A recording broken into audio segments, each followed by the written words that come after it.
A jointly written statement by the Human Rights Association, IHD, and the Human Rights Foundation of Turkey, TİHV, on International Day in support of victims of torture, June 26, has urged the maltreatment of those who have been arrested as part of government-initiated operations to be ended immediately. IHD Chairman Öztürk Türkdoğan said no one should be exposed to any pressure regarding their faith after recent events at Sincan Prison in Ankara and Silivri Prison in Istanbul.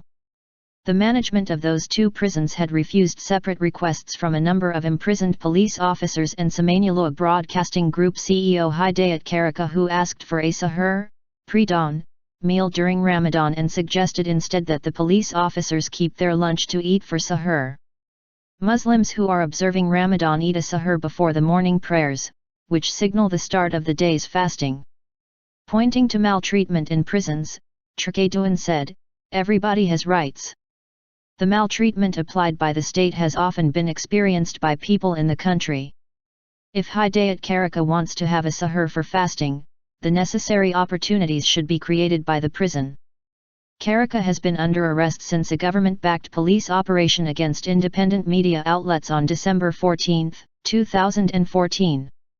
Karaca, who was detained along with Zaman editor-in-chief Ekrem İmamoğlu on the same day, was arrested on December 19 on suspicion of heading a terrorist group based on a TV series that was broadcast years ago on his television station. Türkdoğan also pointed to the prison conditions of Turkish journalist Mehmet Baransu, who is being kept in solitary confinement in a high-security prison and deprived of the most basic rights such as sufficient food. Baransu has yet to be indicted despite having been held in solitary confinement for more than 3 months on accusations of revealing confidential state documents that constituted the basis for the Ergenekon and Balyaz, sledgehammer, military coup trials in 2010.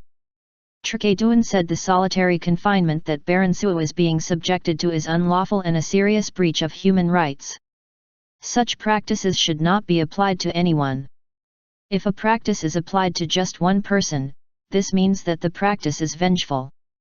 If this is the case, it is much more serious, because this shows that there is also discrimination among prisoners. Such practices are sometimes not considered as maltreatment but torture. We can even encounter crimes more serious than discrimination. Such practices cannot be accepted. Meanwhile, Bahadır Baransu, the father of journalist Baransu, voiced his concerns over threats to his son's life, saying guards at Silivri prison attempted to physically assault Baransu during a visit. Speaking to the Sahur news agency on Friday, Baransu's father said that prison guards walked up to Baransu when he asked them the reason for cutting short his visits. Even though there has been no final judgment about the accusations against him, he was treated like a murderer in prison, Bahadır Baransu said. The administration of Silivri prison cut short Baransu's wife's visit on Thursday morning with 30 minutes of his legally entitled visiting period remaining. His wife, Nesibe Baransu, said that a group of guards entered and said the meeting was over. When Baransu objected, the guards told him that it was an order from the Silivri prison director and took Baransu from the meeting room. According to Bahadır Baransu, guards who continuously apply psychological pressure on Baransu also attempted to physically attack him. "I am worried about his life," she said. Tanrıkolu, AK party laws paved way for increase in torture. Main opposition Republican People's Party, CHP, Deputy Chairman Sezgin Tanrıkolu has said that the controversial laws adopted during the then-ruling Justice and Development Party, AK party, government paved the way for an increase in the prevalence of torture in Turkey.